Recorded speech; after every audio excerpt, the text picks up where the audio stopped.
अच्छा तमें अमृता देवी बिश्नोई का ना शुणीच?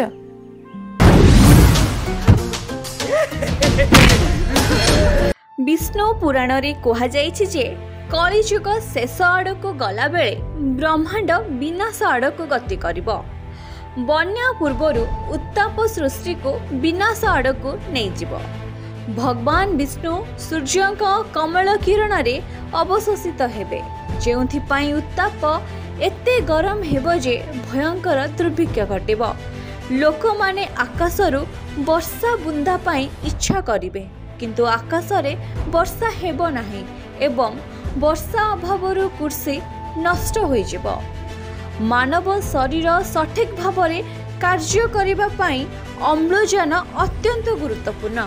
आमे निश्वास नेउथिबा वायुरु शरीर अम्लजान पाई थाए, जहा फुसफुस द्वारा शोषित हुए एवं परे रक्त प्रवाह रे प्रवेश करे।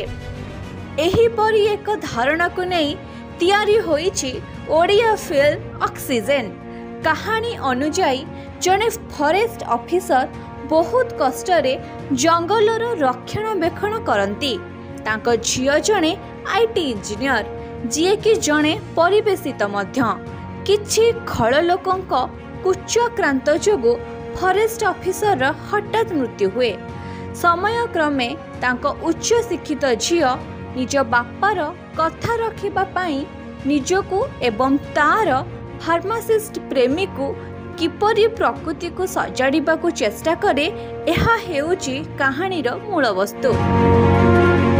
संपूर्ण मनोरंजन भित्तिक नवा कंटेंटर फिल्मटीए तैयारी होईची दर्शकंक मनोरंजन पाई। नवेम्बर द्वितीय सप्ताह रे फिल्म रिलीज हेबो बोली प्रयोजक श्री पंडा कहिसंती।